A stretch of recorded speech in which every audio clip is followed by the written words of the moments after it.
Hello students. Bihar दरोगा परीक्षा के अभ्यर्थियों का तीसरी आंक में स्वागत है। ये वीडियो सिर्फ दरोगा अभ्यर्थियों के लिए है। आपको यदि मालूम है तो ठीक है, यदि नहीं मालूम है तो मैं आपको बता दूं कि दरोगा के एग्जाम में कुल 100 प्रश्न होंगे, जिसमें 5 प्रश्न मैथ के होंगे। और वह मैथ कहाँ से होंगे, किस प्रकार के होंगे, सिर्फ उन्हीं मैथों का कलेक्शन इस वीडियो के माध्यम से मैं आप तक पहुंचाने की कोशिश करूंगा। आपको करना कुछ ज्यादा नहीं है। मॉर्निंग में नाश्ते करते समय मेरे इस वीडियो को ओपन कर सिर्फ देखें, सुने और समझें। मुझे पूरा विश्वास है कि मैथ से रिलेटेड मात्र 21 वीडियोस को 21 ब्रेकफास्ट में देखने के बाद आप खुद बोलोगे कि दरोगा एग्जाम के लिए मेरा मैथ कंप्लीट हो गया। और हाँ, 21 वीडियो आपके पास पहुंचे इसके लिए इस चैनल को सब्सक्राइब कर लें और सब्सक्राइब करके घंटी बजाना न भूलें। साथ ही ऑल बटन को भी दबा दें। यदि आपको लगता है कि वाकई ये बहुत काम की चीज है तो शेयर करके दूसरों को भी सब्सक्राइब करने के लिए प्रेरित करें। धन्यवाद। तो अब चलते हैं, कुछ प्रश्न स्टार्ट करते हैं। तो चलिए, आज का पहला प्रश्न है, 1,25,000 रुपये का 8% वार्षिक दर से 9 माह का चक्रवृद्धि ब्याज क्या होगा, जबकि ब्याज तिमाही संयोजित हो। कंपाउंड इंटरेस्ट पूछा जा रहा है। ब्याज तिमाही संयोजित हो मतलब क्वार्टरली संयोजित हो। ऑप्शन आपके सामने है। ए में ₹7,000, बी में 7,600, सी ऑप्शन है 7,651 और डी ऑप्शन है 8,650। यदि ये मैथ आपको बनाने आता है तो इसे पॉज करके आप इसे बनाएं और 5 क्वेश्चंस के बाद इन पांचों क्वेश्चंस का आंसर्स आपको मिलेगा। और यदि उसके बाद भी आपसे नहीं बन पाता है तो उसके आगे के वीडियो देखेंगे जिसमें इन सब का एक्सप्लेनेशन भी आपको मिलेगा। अब आपके सामने दूसरा क्वेश्चन। ए की कार्य क्षमता वर्क कैपेसिटी बी से दुगनी है। यदि दोनों मिलकर किसी काम को 21 दिन में समाप्त करें तो ए अकेला उस कार्य को कितने दिनों में समाप्त कर सकेगा। नीचे ऑप्शंस है। ए में 30 दिन, बी 31 दिन, सी 30.5 दिन और डी 31.5 दिन। क्वेश्चन नंबर 3 आपके सामने।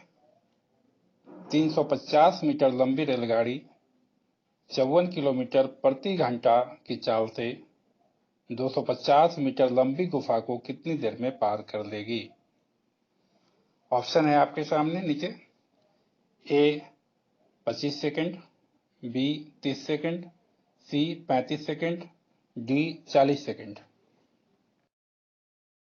प्रश्न संख्या 4 आपके सामने।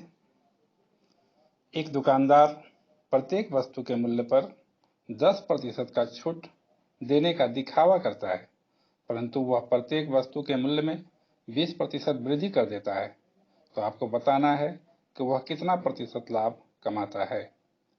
ऑप्शन है।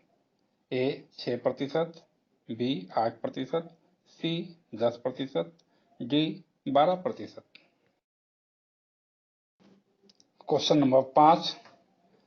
10 दर्जन केला बेचने पर एक फल विक्रेता को 5 केले के विक्रय मूल्य के बराबर हानि होता है, तो उसका हानि प्रतिशत कितना होगा। Option A 4%, B 5%, C 4.5%, D 5.5%। अब आप अपने आंसर्स का मिलान करें। पहला का आंसर सी होगा, 7,651 रुपया। दूसरा का आंसर डी होगा, 31.5 दिन। तीसरा का आंसर भी डी होगा, 40 सेकंड। चौथा का आंसर बी होगा, 8%। और पांचवा का आंसर ए होगा, 4%। और यदि आपसे नहीं बना है तो आप आगे वीडियोस देखें, 5 क्वेश्चन का एक्सप्लेनेशन दिया जा रहा है। चलिए अब एक्सप्लेनेशन देखते हैं। पहला क्वेश्चन था आपके सामने, 1,25,000 रुपये का 8% वार्षिक दर से 9 माह का चक्रवृद्धि ब्याज क्या होगा, जबकि ब्याज तिमाही संयोजित हो। तो ध्यान देंगे, सबसे पहले क्या दिया हुआ है उस बात पे ध्यान देना है। गिवेन क्या है, तो आप देख रहे होंगे 1,25,000 रुपया, ये आपका मूलधन है। मूलधन को चूंकि प्रिंसिपल इंग्लिश में प्रिंसिपल बोलते हैं, इसलिए शॉर्ट में हम लोग सुविधा के लिए पी से इंडिकेट कर लेते हैं। तो आपने देख रहे होंगे कि गिवन में हम पी इक्वल 1,25,000 लिख दिए। 8% वार्षिक दर जो है रेट ऑफ इंटरेस्ट 8% है और समय जो है 9 माह है। तो आप यहाँ पे देख रहे होंगे कि आर की जगह हम 2% लिखे और टी की जगह 3 लिखे। ये आपको बड़ा आश्चर्य कर रहा होगा कि ऐसा मैंने क्यों किया। तो आपको एक चीज मालूम होना चाहिए कि जब भी रेट ऑफ इंटरेस्ट तिमाही का मतलब क्वार्टरली संयोजित हो, तो क्वार्टरली का मतलब 3 मैंने साल में 4 बार, तो ऐसे कंडीशन में दर को 4 से डिवाइड करते हैं और समय को 4 से गुना करते हैं। जो आप रेट पेन से आप देख रहे होंगे रेड कलर में कि दर को 8 को 4 से डिवाइड किया है तो 2% हो गया। टाइम को 4 से गुना किया है, लेकिन 4 से गुना करने के पहले एक बात और देख रहे होंगे कि 9/12 लिख रहे हैं क्योंकि वह समय महीना में दिया हुआ है और दर चूंकि वार्षिक ऐड करना है इसलिए महीना को मैंने पहले वर्ष में बना दिया। यानी वर्ष में मंथ को वर्ष में बनाने के लिए 12 से डिवाइड करते हैं, तो इसलिए 9/12 और इंटू 4 जो काट करके 3 आया। अब क्या करना है, चक्रवृद्धि ब्याज निकालना है। तो हमें पता है कि चक्रवृद्धि ब्याज मिश्रधन में से मूलधन को माइनस किया जाता है। मिश्रधन दैट मीन्स अमाउंट, तो उसके लिए पहले हमको मिश्रधन यानी अमाउंट मालूम होना चाहिए। तो अमाउंट का फॉर्मूला जो आप देख रहे होंगे P into 100 plus R by 100 power T, इस फॉर्मूले को आप याद कर लेंगे। अब आगे देखिए उसके नेक्स्ट स्टेप में क्या किया, वैल्यू पुट किया। पी का वैल्यू मूलधन का वैल्यू दिया हुआ है 1,25,000, उसको पुट किया इंटू 100 प्लस आर, यानी 100 आर आपका 2 है तो 100 में 2 ऐड कर दिए 102 हो गया, बाई 100 पावर 3। कट करेंगे 102 बाई 100 को 2 से कट होगा तो 51/50 यानी 51/50 आएगा। जो अगले स्टेप में आप देख रहे होंगे कि 1,25,000 गुना 51/50 को 3 बार लिखा क्योंकि पावर 3 है। अब नीचे वाले तीनों 50 50 इंटू 50 इंटू 50 जब आप उसको मल्टीपल करेंगे तो 1,25,000 आएगा, जिससे वो सीधे वो कैंसिल हो जाएगा और बाकी बचेगा 51 इंटू 51 इंटू 51। तीनों को मल्टीपल करेंगे तो आएगा 1,32,651। ये आपका मिश्रण हो गया यानी अमाउंट हो गया। अब कंपाउंड इंटरेस्ट यानी चक्रवृद्धि ब्याज निकालना है, तो मिश्रण में से मूलधन को अमाउंट में से प्रिंसिपल को माइनस करेंगे, तो माइनस करने के बाद आप देख रहे होंगे आंसर 7,651 रुपया। ठीक है, यदि समझ में नहीं आया हो इसके बावजूद भी तो आप मेरे वीडियो के डिस्क्रिप्शन में जाएंगे, वहाँ व्हाट्सएप नंबर होगा, उस व्हाट्सएप नंबर से आप मुझसे किसी प्रकार की समस्या पूछ सकते हैं। अब आप दूसरे क्वेश्चन पे आइए। ए की कार्य क्षमता 20 से दुगनी है, वर्क ऑफ कैपेसिटी ए का जो है वो 20 से डबल है। साफ जाहिर है बी की वर्क कैपेसिटी ए का आधा होगा, यानी एक काम को किसी काम को ए को करने में यदि 1 दिन लगता है तो नेचुरली कि बी की क्षमता आधा है उसका, तो उसको 2 दिन लगेगा। यदि दोनों मिलकर किसी कार्य को 21 दिन में समाप्त कर दिए तो आपको बताना है कि ए अकेले उस काम को कितने दिन में समाप्त करेगा। तो देखिए यहाँ पे ए के बारे में पूछा जा रहा है कि ए अकेले कितने दिन में काम करेगा। तो मान लो कि ए एक काम कुछ भी हो, एक काम को x दिन में करता है। मान लिया कि ए जो है एक काम को x दिन में करता है। बी उसी एक काम को क्योंकि उसकी इफिशियंसी उसकी क्षमता उससे आधी है तो समय ज्यादा लेगा नेचुरली है, तो वह आधा है तो दुगना समय लेगा, यानी उसी काम को वह 2x दिन में करता है। अब आप रफ वर्क में आए।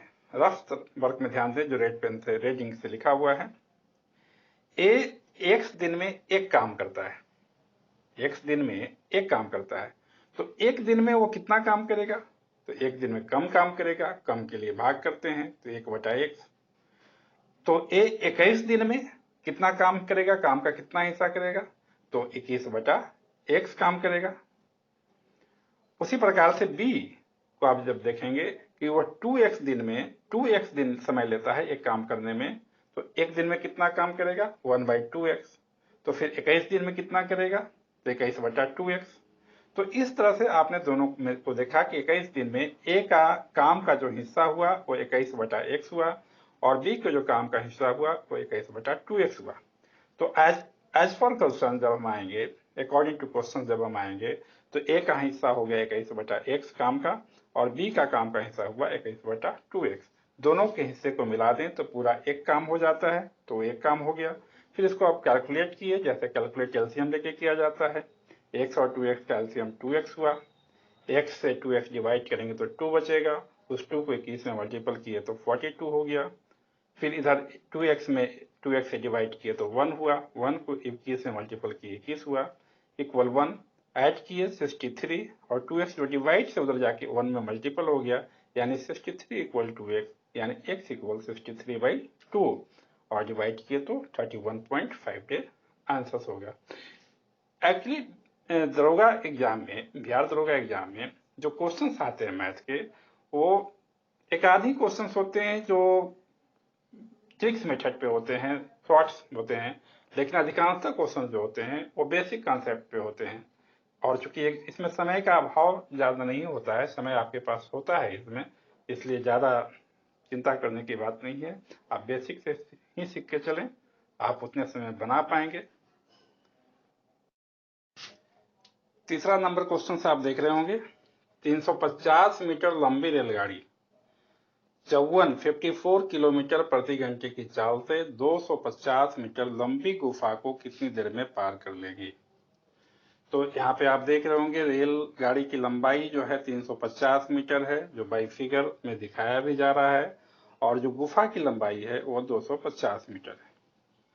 सेकेंड फिगर में आएंगे, जब रेल जो है सो गुफा को पार कर जाएगी, तो 250 मीटर गुफा की लंबाई और 350 मीटर ट्रेन की लंबाई। इसका मतलब कि कुल दूरी जो वह तय करेगी वह 250 मीटर और प्लस 350 मीटर बराबर 600 मीटर कुल दूरी हुआ उसका। जो दूरी तो मालूम हो गया, डिस्टेंस 600 मीटर। चाल स्पीड दिया हुआ है 54 किलोमीटर प्रति घंटा। अब यहाँ पे एक चीज ध्यान दीजिएगा और केयरफुल रहिएगा भी कि दूरी जो है मीटर में है और चाल किलोमीटर प्रति घंटा में है, तो सबसे पहले दोनों को हम एक यूनिट में कन्वर्ट करेंगे, यानी किलोमीटर पर आवर को मीटर पर सेकंड में बदलेंगे। तो ये भी याद रखेंगे कि किलोमीटर पर आवर को मीटर पर सेकंड में बदलने के लिए 5/18 से गुना करते हैं। जब भी किलोमीटर में दिया रहे कोई चीज और आपको मीटर पर सेकंड में बदलना हो तो उसको कुछ नहीं करेंगे, 5/18 से मल्टीपल कर देंगे। तो इसलिए मैंने यहाँ पे 54 को 5/18 से मल्टीपल किया, तो 18 तिया 54 कट गया, यानी 15 मीटर पर सेकंड। अब आस्किंग क्वेश्चन है कि समय क्या लगेगा, तो समय बराबर फार्मूला हमें पता है, time equal distance by speed, यानी समय बराबर दूरी बटा चाल। तो दूरी 600 मीटर और चाल 15 मीटर पर सेकंड, कट करेंगे तो 15 चौको 60 और 1 0, यानी 40 सेकंड आंसर आएगा। क्वेश्चन नंबर 4, एक दुकानदार प्रत्येक वस्तु के मूल्य पर 10% छूट देने का दिखावा करता है, परंतु वह प्रत्येक वस्तु के मूल्य में 20% वृद्धि कर देता है। वह कितना प्रतिशत लाभ कमाता है। तो इसको आधा काम इसका मन में करेंगे, आप भी मेरे साथ कीजिए, सोचिए, देखिए कैसे सोचते हैं। आधा काम इसका मन में क्या करता है कि मूल्य में 20% वृद्धि कर देता है और 10% डिस्काउंट देता है। अब आप मान लीजिए कि आप बिजनेसमैन हो, कोई सामान आप 100 रुपया में खरीद के लाए, यानी आपका कॉस्ट प्राइस सीपी 100 रुपया हुआ। ला करके आपने उसमें क्या कर दिया, 20% दाम बढ़ा के लिख दिया, यानी 100 का 20% 20 रुपया, यानी उसका मार्क प्राइस उसमें लिख दिया आपने 120 रुपया। और उसके बाद आप डिस्काउंट दे रहे हो, कितना डिस्काउंट है, 10%। अब कस्टमर आएंगे, आप मार्क प्राइस देखेंगे, आप उनको 10% डिस्काउंट दोगे। तो 120 का 10% जब आप डिस्काउंट दे दोगे तो 120 का 10% निकालेंगे तो 12 आएगा। 120 रुपया में 12 रुपया छोड़ दिया यानी 108 रुपया हो गया। यानी 100 रुपया आपकी पूंजी लगी थी, 108 रुपया आपके पास आ गया, यानी 8 रुपया।